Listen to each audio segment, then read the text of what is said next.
Hello guys, मैं विनीत मिश्रा अपनी नई वीडियो के साथ आया हूँ आपके सामने। अच्छा, तो अभी तक जो हमने पढ़ा ना, वहाँ पर हमने मैथमेटिक्स बहुत कम यूज़ की थी। आज जो हम वीडियो स्टार्ट कर रहे हैं इसमें मैथमेटिक्स स्टार्ट हो जाएगी थोड़ी थोड़ी, ठीक है। और आप सब जानते हो कि mathematics is a language of physics, ठीक है। अगर मैथमेटिक्स हमारे पास नहीं होती तो फिजिक्स हमारे लिए बहुत मुश्किल होती है एक्सप्लेन करना, ठीक है। तो इसलिए आज से थोड़ी थोड़ी मैथमेटिक्स हम स्टार्ट करेंगे, और जो मैथमेटिक्स स्टार्ट हो रही है वो टॉपिक का जो नाम है वो है प्रॉपर्टीज ऑफ चार्जेस। चार्जेस की प्रॉपर्टी पे थोड़ी सी बात करेंगे और सिंपल मैथमेटिक्स है यहाँ पर वो देखेंगे, बहुत सिंपल मैथमेटिक्स। फॉर एग्जांपल मैंने कहा मेरे पास ये एक ऑब्जेक्ट है, ठीक है। इसको मैंने दिए +11 माइक्रोकूलम का चार्ज इधर से दिया, और यहाँ से क्या दिया -3 माइक्रोकूलम का चार्ज, फिर यहाँ से क्या दिया +0.01 मिली कूलम का चार्ज, ठीक है। और फिर यहाँ से मैंने क्या दिया -7 माइक्रोकूलम का चार्ज। तो देखो, अगर मैं बात करूँ किसी ऑब्जेक्ट को पॉजिटिव चार्ज देना, किसी ऑब्जेक्ट को पॉजिटिव चार्ज देना, इसका मतलब होता है कि वहाँ से इलेक्ट्रॉन निकाल लेना। किसी ऑब्जेक्ट को नेगेटिव चार्ज देना तो इसका मतलब वहाँ पर इलेक्ट्रॉन डाल देना, ठीक है। अब नंबर ऑफ इलेक्ट्रॉन्स की अगर मैं बात करूँ कि मैंने डाले हैं या निकाले हैं, तो वो जब भी करूँगा तो काउंटिंग तो हमेशा एक स्केलर चीज़ होती है, तो स्केलर एडिशन होगा यहाँ पर अगर मैं ठीक से देखूँ तो यही मैंने डेफिनेशन में लिखा है। आपको थोड़ा लगेगा कि मैं डायरेक्ट यहाँ पर क्या, डेफिनेशन में यही लिखा है कि चार्ज एक स्केलर क्वांटिटी है, इसलिए हम उसको जोड़ेंगे तो कैसे जोड़ेंगे, स्केलरली जोड़ेंगे, मतलब अलजेब्रिक सम करेंगे, वेक्टर सम करने की हमें जरूरत नहीं है। तो मैंने क्या किया, इन सभी चार्जेस का यहाँ पर सम कर दिया, -7 माइक्रोकूलम, 0.01 मिली कूलम, -3 माइक्रोकूलम, +11 माइक्रोकूलम, ठीक है। देखो 0.01 मिली कूलम जो है वो 10 माइक्रोकूलम बनेगा, ये बात ध्यान रहे, क्योंकि अगर मैं बात करूं 1 मिली कूलम में 1000 माइक्रोकूलम होंगे, ठीक है। देखो जैसे कि मैंने यहाँ पर लिखा है, माइक्रो का मतलब होता है 10 की पावर -6 और मिली का मतलब होता है 10 की पावर -3। तो अब मैं क्या करता हूँ, अगर मैं मिली को माइक्रो से डिवाइड करता हूँ तो 1 मिली में 1 मिली अपॉन 1 माइक्रो क्या होगा, ये अपॉन में ये, इसको इससे डिवाइड करोगे तो ऊपर देखो 10 की पावर -3 ऊपर रहेगी, नीचे 10 की पावर -6, ऊपर आके वो क्या हो जाएगी 10 की पावर 3 बच जाएगी नेट। तो मतलब 1 मिली कूलम में 1 माइक्रो कूलम, उसको हम ऐसे भी देख सकते हैं, 1 मिली अपॉन 1 माइक्रो इक्वल टू 10 की पावर -3 अपॉन 10 की पावर -6। तो 1 मिली का मतलब क्या होगा, देखो 10 की पावर -6 अगर ऊपर जाएगा तो क्या हो जाएगा 10 की पावर -3, ऊपर जाके 10 की पावर +6 हो जाएगा, तो ये +6 अगर मैं करूँ तो 1 मिली, और यहाँ पे माइक्रो इधर आके मल्टीप्लाई हो जाएगा, 1 मिली कूलम इक्वल टू 10 की पावर 3 माइक्रो कूलम, है ना। अगर कूलम लगा दे तो मिली का मतलब 10 की पावर 3 माइक्रो, मतलब 1000 माइक्रो। अगर मैं बात करूँ कि सर 0.01 मिली कूलम क्या होगा, अगर 1 मिली कूलम है तो 1000, तो इसको 1000 से मल्टीप्लाई करोगे तो 10 आएगा, इसलिए ये -7, ये 10, ये -3 और ये +11, इतना माइक्रो कूलम होगा जी। तो टोटल क्या बचता है, प्लस का 11 माइक्रो कूलम। अगर मैं इसकी थोड़ी सी मैथमेटिकल स्टेटमेंट बस ऐसे लिखना चाहूँ तो टोटल चार्ज जो है बॉडी पे वो क्या है, Q1 + Q2 + Q3 and so on up to Qn। और याद रहे कि ये मैंने किसके साथ रखा है, विद साइन, साइन के साथ रखा है, बिना साइन के नहीं रखा है, ठीक है। अब देखो ये हमारा क्या था, ये था हमारा चार्ज का एडिटिव नेचर, पहली प्रॉपर्टी। दूसरी प्रॉपर्टी कहती है कि जो चार्ज है ना वो कंजर्व्ड होता है, कंजर्वेशन ऑफ चार्ज। आप इस दुनिया में कहीं पे भी जाओ चार्ज कंजर्व्ड मिलेगा आपको, और वही मैंने यहाँ पर लिखा है कि charge can neither be created nor be destroyed, ना तो चार्ज पैदा होगा ना वो मरेगा, ठीक है। बस हो क्या सकता है, एक बॉडी से दूसरी बॉडी में ट्रांसफर हो सकता है, ये काम हो सकता है। तो अगर ये चीज होगा तो, और एक और स्टेटमेंट इन्होंने जैसे कि मैंने लिखी है कि बुक्स में भी यही लिखी है कि the total charge of an isolated system is conserved, मतलब एक सिस्टम को अगर मैं आइसोलेट कर दूं तो टोटल चार्ज क्या रहेगा, कंजर्व। उसी को एक्सप्लेन करने के लिए मैंने एक एग्जांपल यहाँ पे दिया है। सपोज ऐसा मानो कि तुम्हारे पास एक बक्सा है, ठीक है, उसके अंदर ये 3 बॉल हैं, ये है +2 माइक्रोकूलम, ये है -3 माइक्रोकूलम, ये है +5 माइक्रोकूलम। इनके बीच में इन तीनों बॉल के बीच में अंदर ही अंदर कुछ कुछ हुआ, मतलब इन दोनों ने एक दूसरे को टच किया, इन दोनों ने किया टच, ठीक है। तो क्या हुआ कि इनके बीच में कुछ ना कुछ फिजिकल कांटेक्ट आया होगा, या बहुत सारी चीजें हो सकती हुई हो। तो मैंने कहा कि अगर इस बॉक्स में जब इन बॉल्स के बीच में जो भी हैपनिंग होनी थी हो गई। उसके बाद जब मुझे बॉक्स में बॉल्स मिली तो मैंने पाया कि -a पे जो है -3 माइक्रोकूलम चार्ज था, सॉरी a पे। अगर b की बात करूं तो -4 माइक्रोकूलम था। तो क्या आप मुझे बता सकते हो c पे कितना रहा होगा? सर आपका दिमाग यही जाएगा कि अच्छा पहले जोड़ लो यहाँ पर कितना है, +2 माइक्रोकूलम, +5 माइक्रोकूलम और -3 माइक्रोकूलम। और यहाँ पर आया कितना है सर? -3 और -4। तो पहले जो चार्ज था और जो बाद में चार्ज हुआ उनको इक्वल कर दो, क्योंकि इस बक्से के बाहर तो कहीं पे भी चार्ज गया नहीं है ना, है ना। तो इसका मतलब QA + QB + QC और is equal to QA dash, नए वाले को डैश से रिप्रेजेंट कर रहा हूँ, और QB डैश QC डैश। ठीक है, अब इनका वही charge before equal to charge after, और मैंने यहाँ पर इनकी वैल्यूज पुट की।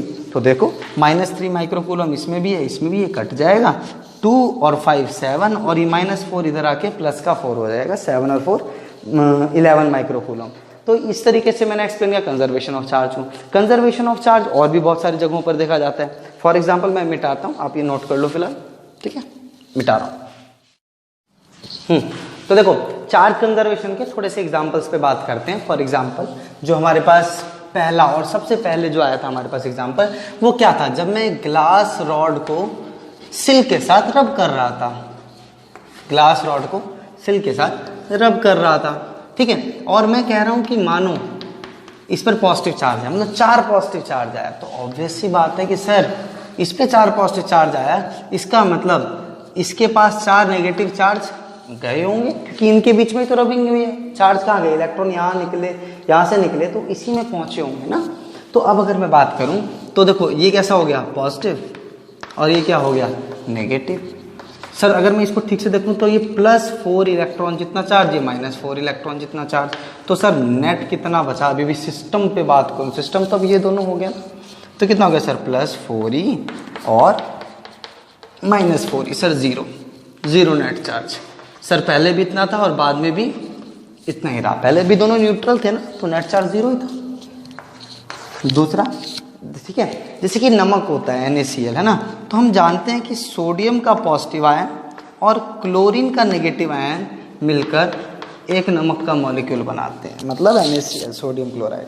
ठीक है, तो अगर मैं बात करूं तो यहाँ पर 1 इलेक्ट्रॉन जितना पॉजिटिव चार्ज और यहाँ पर 1 इलेक्ट्रॉन जितना नेगेटिव चार्ज है। अगर मैं इनका रिजल्ट देखूं तो 0 नेट चार्ज है सर। ठीक है सर, पहले कितना था टोटल चार्ज? 0। अगर मैं इनको जोड़ के देखूं तो 0 था, और बाद में भी कितना हुआ सर? 0। इसका मतलब क्या, यहाँ पर भी चार्ज कंजर्वेशन फॉलो होता है। ठीक है, तीसरा, अगर मैं बात करूं, आपने एक टर्म सुनी होगी एनिहिलेशन। ठीक है, एनिहिलेशन में क्या होता है? एक होता है पॉजिट्रॉन और एक होता है इलेक्ट्रॉन, ये मिलकर गामा रे प्रोड्यूस करते हैं। याद रहे, इसको हम बोलते हैं पॉजिट्रॉन, ठीक है, और इसको हम बोलते हैं इलेक्ट्रॉन, और वो प्रोड्यूस क्या करते हैं? Gamma ray. ठीक है, एक और एग्जाम्पल है, देखो ये जो 2 एग्जाम्पल मैं अभी देने वाला हूँ, इनके बारे में हम अच्छे से न्यूक्लियाई में पढ़ेंगे, पर बस चार्ज कंजर्वेशन यहाँ पर भी होल्ड होता है, ये बता रहा हूँ, चार्ज कंजर्वेशन के कॉन्सेप्ट के तौर पे बता रहा हूँ, इसलिए ज़्यादा डीप नहीं जा रहा। तो pair production, sir pair production क्या होता है कि सर एक गामा रे जब टूटती है तो वो एक पॉजिट्रॉन बनाती है और एक इलेक्ट्रॉन। ठीक है, तो मतलब इसने क्या बनाया? एक तो पॉजिट्रॉन और एक इलेक्ट्रॉन। ठीक है सर, यहाँ पर भी देखने के लिए मिलता है ये। और भी बहुत सारी ऐसी जगह है जहाँ पर आपको देखने के लिए मिल सकता है। फॉर एग्जांपल न्यूक्लियर फिजन वगैरह होते हैं, उनमें भी देखने के लिए ये मिलते हैं। फॉर एग्जांपल यूरेनियम टूटता है, एनर्जी वगैरह रिलीज करता है, तो चार्ज हमेशा कंजर्व पाएगा। तो यहाँ पर अगर मैं बात करूँ तो देखो ऐसे लिखता हूँ कि मास जो है ना किसी भी ऑब्जेक्ट का, वो कंजर्व हो या ना हो, या अगर मैं माइक्रोस्कोपिक लेवल पर चला जाऊँ, एटम्स के अंदर चीज़ों के बारे में बात करूँ, तो मास कई बार एनर्जी में चेंज होता है और होगा। ठीक है, तो मास एनर्जी में कन्वर्ट हो सकती है, मास हो सकता है कि कम ज़्यादा हो जाए, मास डिफेक्ट वगैरह के बारे में आप पढ़ोगे। ठीक है, लेकिन कभी भी चार्ज है वो हमेशा कंजर्व रहेगा। तो मास जो है मे और मे नॉट बी कंजर्व्ड। ठीक है, बट चार्ज इज ऑलवेज, ठीक है, चार्ज इज ऑलवेज, ठीक है, कंजर्व्ड। ठीक है, देखो मैंने यहाँ पे मास और चार्ज की बात की ना, तो एक बात और बता देता हूँ। ठीक है, देखो जब भी एक बॉडी से दूसरी बॉडी में इलेक्ट्रॉन जाएंगे तो इलेक्ट्रॉन का कुछ तो मास होता होगा, तो ऑब्वियस सी बात है जिसमें जाएंगे उसका बढ़ेगा, है ना मास, और जिससे निकलेंगे उसका कम होगा। तो इसका मतलब जो पॉजिटिव चार्ज होता है और एक जो नेगेटिव चार्ज होता है, ठीक है, इसमें क्या हुआ, इलेक्ट्रॉन का जाना, और इसमें क्या हुआ, इलेक्ट्रॉन का आना। ठीक है, कई बार आप इसको ऐसे ही बोलते हो deficiency of electron, deficiency of electron, और इसको आप क्या बोलते हो, एक्सेस ऑफ इलेक्ट्रॉन। ठीक है, तो इसमें क्या होता है, मास डिक्रीज होता है, इसमें क्या होता है सर, मास इंक्रीज होता है। अगर एक एटम में से आप इलेक्ट्रॉन निकालते हो तो मास डिक्रीज होगा, इसमें मास क्या होगा, इंक्रीज। ठीक है, और इसमें मास इंक्रीज होगा। ठीक है, तो ये सारे एग्जाम्पल थे। ठीक है, कंजर्वेशन ऑफ चार्ज के और भी बहुत सारे एग्जाम्पल हो सकते हैं, पर मेन हमें इन पे बातें करनी है तो इसलिए मैंने यही लिखा है। ठीक है, अब जो तीसरी प्रॉपर्टी है मैं कहूँ तो वो है क्वांटाइजेशन ऑफ चार्ज, और इंपॉर्टेंट प्रॉपर्टी है एक।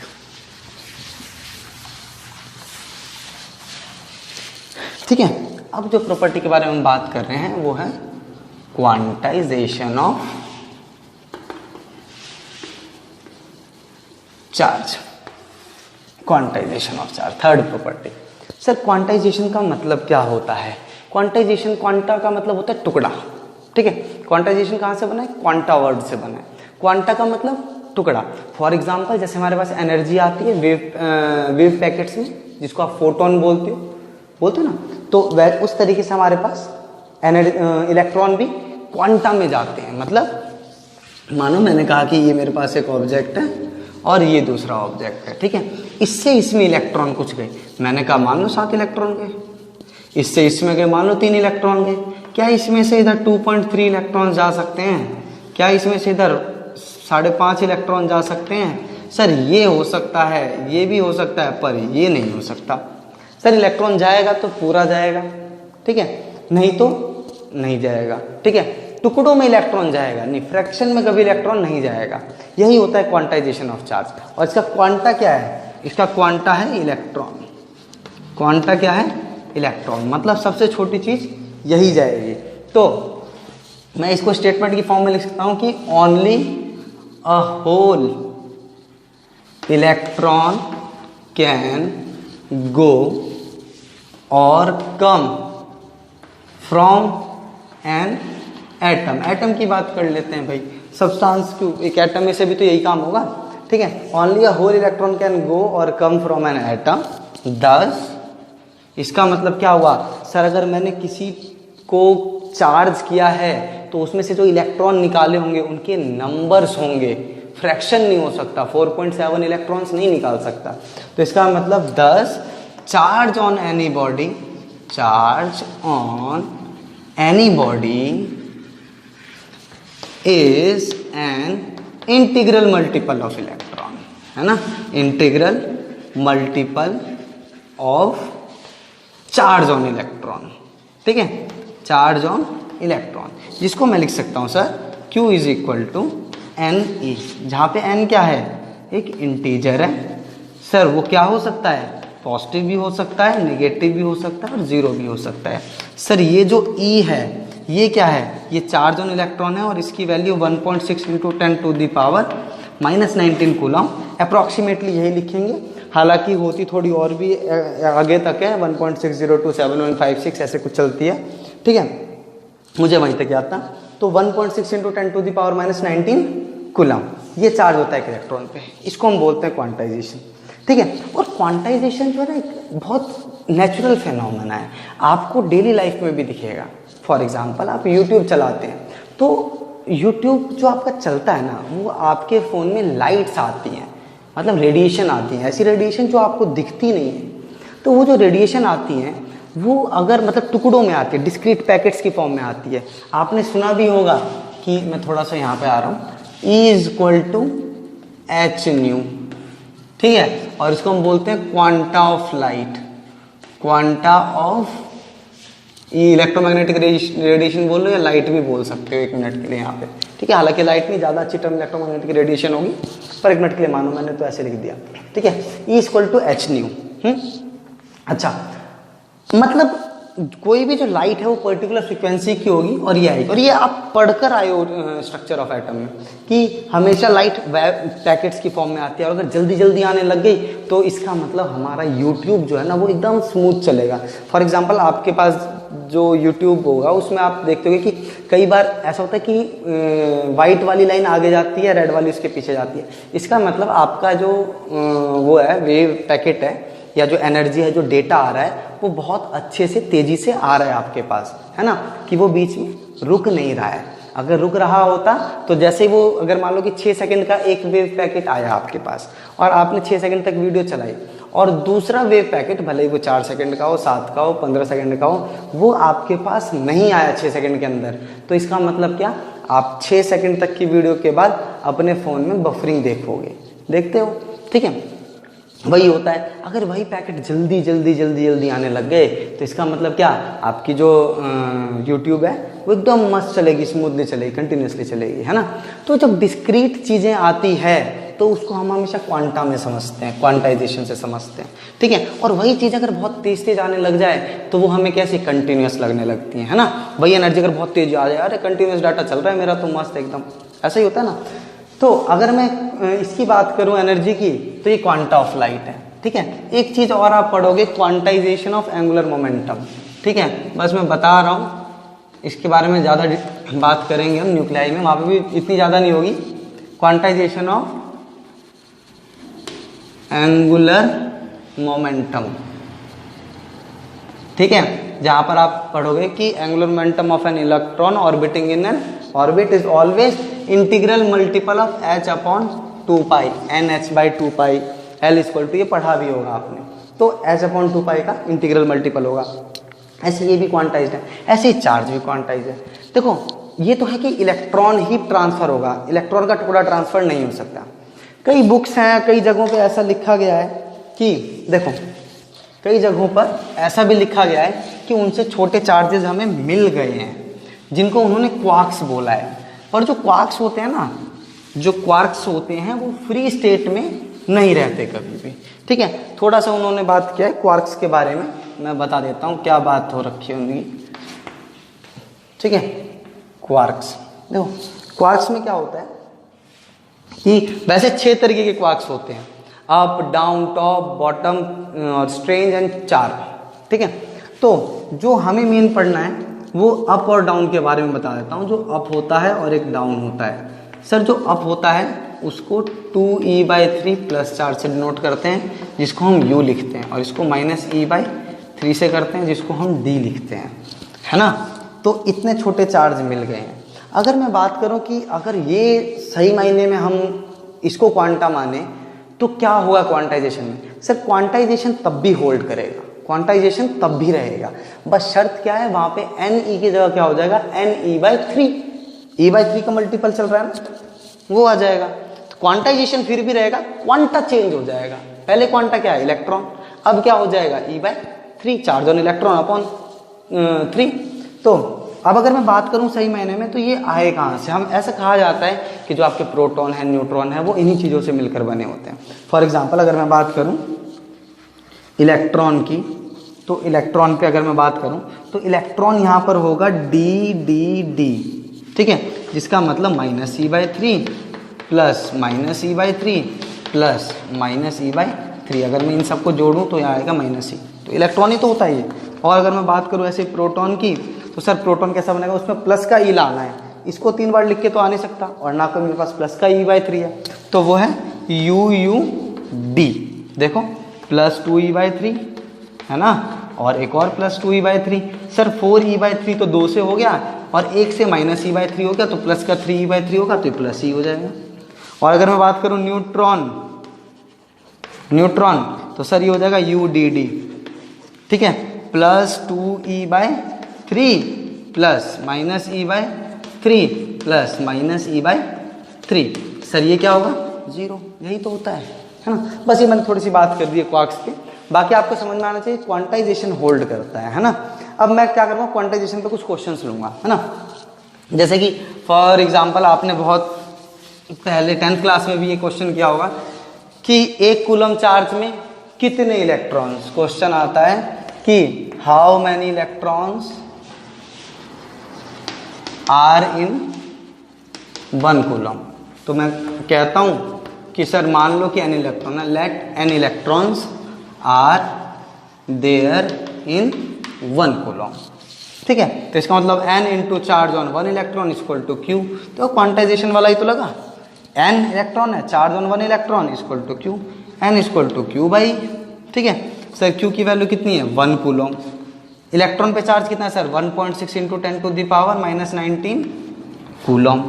अब अगर वो पूछे कि सर कितने इलेक्ट्रॉन्स होंगे, तो देखो इसको इससे डिवाइड करोगे, 1 को 1.6 से डिवाइड करोगे तो आएगा 0.625, और ये ऊपर जाके क्या हो जाएगा 10 to the power 19। 10 to the power 19 में से एक 10 लेके 0.625 को मल्टीप्लाई कर दो तो ये बन जाएगा 6.25, और क्या बच जाएगा 10 की पावर 18। सर एक कूलम में इतने इलेक्ट्रॉन होंगे। आप सोच सकते हो कि इलेक्ट्रॉन कितना छोटा होगा और इलेक्ट्रॉन पे चार्ज कितना छोटा होगा, ठीक है। अगर मैं एक आइडिया आपको दूं तो आप ये लगाओ कि जो ये इलेक्ट्रॉन्स हैं उन पे चार्ज असलियत में इतना छोटा है कि अगर आप ऐसे जितनी तेज आप काउंटिंग कर सकते हो ना, मैक्सिमम 1 2 3 4 5 6 7 8 9 10 जितनी भी तेज आप काउंटिंग कर सकते हो, अगर आपकी हर एक काउंटिंग पे एक इलेक्ट्रॉन अगर मैं जमा करता रहूँ ना, तो बिलीव मी आप पूरी जिंदगी में जाके शायद कहीं 1 कूलम चार्ज इकट्ठा कर पाओगे। इतना छोटा होता है इलेक्ट्रॉन, ठीक है। और आगे हम इन चीज़ों के बारे में थोड़ी बहुत बातें भी करेंगे। तो ये तो है कि 1 कूलम में कितने इलेक्ट्रॉन होंगे, ठीक है। अच्छा,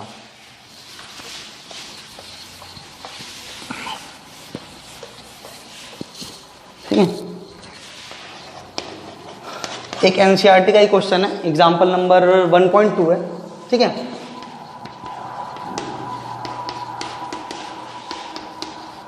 ठीक है, इन्होंने बोला है कि if 10 to the power 9 electrons are flowing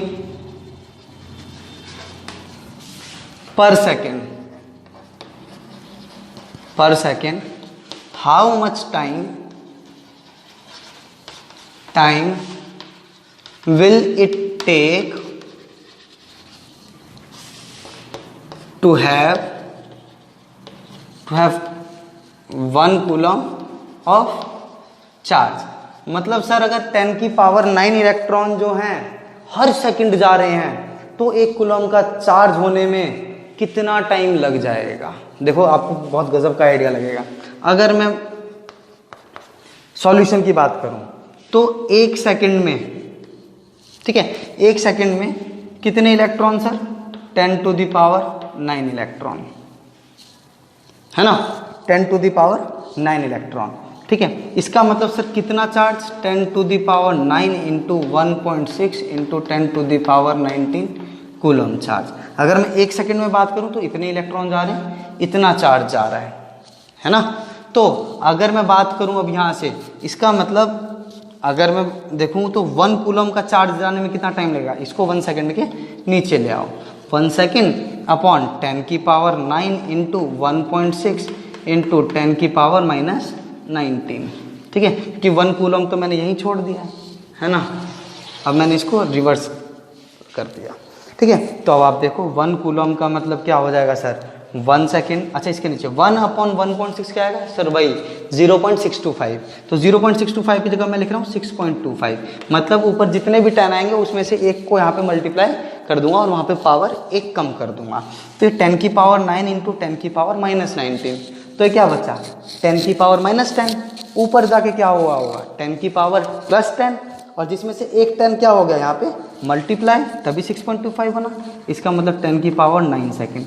अगर आप इसको कन्वर्ट करोगे तो it will be approximately 1 coulomb को पास होने में जो आपको टाइम लगेगा वो लगेगा समथिंग 198.3 ईयर्स, ठीक है। मतलब सर आप ये देखो 10 की पावर 9 इलेक्ट्रॉन्स मतलब 100 करोड़ इलेक्ट्रॉन, 100 करोड़ इलेक्ट्रॉन आप हर सेकंड भेज रहे हो, उसके बाद भी सिर्फ 1 कूलम का चार्ज इकट्ठा करने में आपको कितना टाइम लग गया सर? लगभग 200 साल। कितना जिएगा इंसान? ठीक है, तो होप सो इस क्वेश्चन में मजा आया होगा। मिटाते हैं। एक और क्वेश्चन है आपके एनसीईआरटी में ही है, एग्जाम्पल 1.3 होगा, शायद इससे अगला होगा, हो सकता है ये अगला हो वो पहला हो, पर ये दोनों क्वेश्चन हैं आपके एनसीईआरटी एग्जाम्पल्स में। ठीक है, तो ये क्वेश्चन है कि हाउ मैनी नेगेटिव और positive charges are there in a cup of water। Sir एक वाटर की कप है, उसके एक कप वाटर में लगभग कितने पॉजिटिव और कितने नेगेटिव चार्ज होंगे? ये क्वेश्चन क्यों दिया जा रहा है? ये सिर्फ आपको ये समझाने के लिए दिया जा रहा है कि चार्ज ऑन इलेक्ट्रॉन कितना छोटा होगा, ठीक है, या चार्ज ऑन प्रोटॉन कितना छोटा होगा।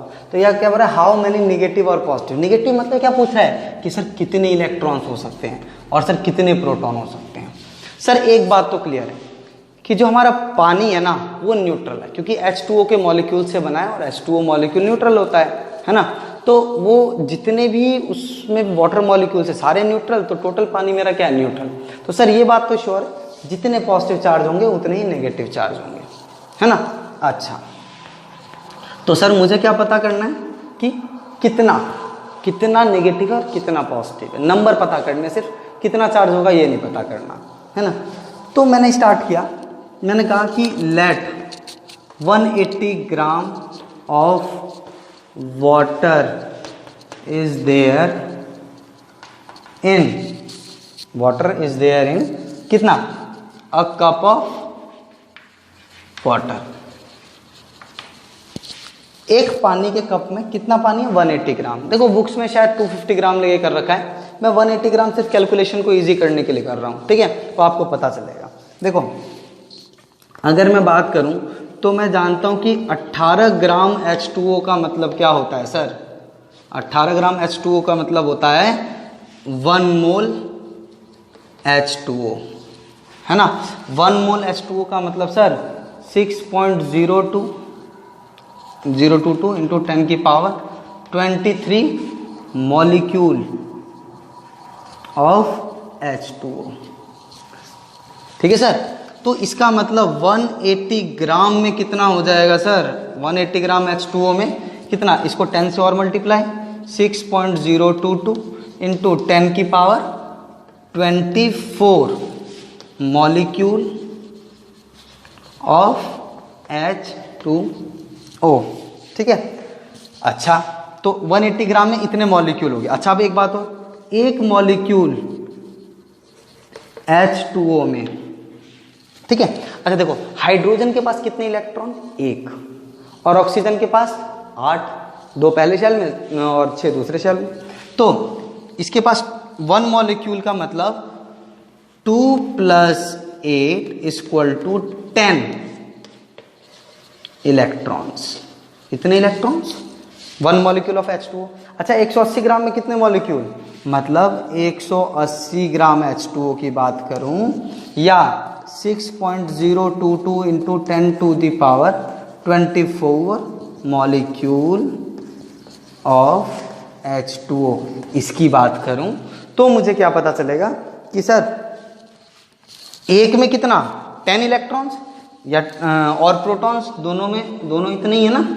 चार्ज पॉजिटिव की बात करें नेगेटिव की, तो इतने में कितना होगा सर? इतने से 10 को मल्टीप्लाई कर दूंगा, 6.022 इंटू 10 टू द पावर 24 और इंटू 10 दैट 25, इतने इलेक्ट्रॉन्स और प्रोटॉन्स, ठीक है सर। अगर कोई बोले कि इसमें चार्ज कितना होगा, अगर पूछ ले कि इसमें ये चार्ज कितना बनेगा, तो सर आपको चार्ज ऑन इलेक्ट्रॉन पता है 6.022 into 10 to the power 25। Charge on electron कितना होता है sir? 1.6 into 10 to the power -19, ठीक है। तो सर मैं देखूंगा इसको और इसको करूंगा तो 10 टू द पावर 6 बचेगा, है ना। अब देखो 16 को इससे मल्टीप्लाई करता हूँ, 16 2 जा 32 का 2 कैरी लगा 3, 16 2 जा 32 का 32 और 3 35 का 5 कैरी लगा 3, तो 16 0 जा 16 का 0 और 3 कैरी तो 3 लगेगा, और 16 6 जा 96, है ना। तो अब मैं क्या कर सकता हूँ, यहाँ पे देखो 1 2 3 और 1 4 1 2 3 4 यहाँ पर पॉइंट आ जाएगा। इसका मतलब सर 9.6352 इंटू 10 की पावर 6 कूलम इतना चार्ज हो, ठीक है। तो आपने जो third property quantization of charge, उसमें जो हमने क्वेश्चंस किए उसमें आपने एक चीज़ ऑब्जर्व की होगी कि मैंने सिर्फ आपको ये एहसास दिलाने की कोशिश की है कि एक इलेक्ट्रॉन पर चार्ज कितना छोटा है। फॉर एग्जाम्पल वो 10 to the power 9 electrons flow हो रहे थे हर सेकेंड, तब भी सारे चार्ज को फ्लो होकर 1 कूलम होने में टाइम 200 साल लग गए। मतलब अगर 1 कूलम का चार्ज 2 सेकंड में फ्लो होता है ना सर, इतने चार्ज की स्पीड से तो मेरा फ़ोन चार्ज होता है 0.5 एम्पियर से। आप सोच के देखो कि चार्ज कितनी छोटी चीज़ है, और आप सोच के देखो कि उस चार्जर से मुझे शॉक भी नहीं लगता, मतलब मेरे बॉडी में भी इससे ज़्यादा करंट, मतलब अप्रॉक्सीमेटली इतना तो फ्लो हो ही रहा होता, ठीक है। अब अगर मैं ठीक से देखूँ तो एक और प्रॉपर्टी है इसकी कि charge is speed independent, speed independent, ठीक है। सर इस स्टेटमेंट का मतलब क्या है?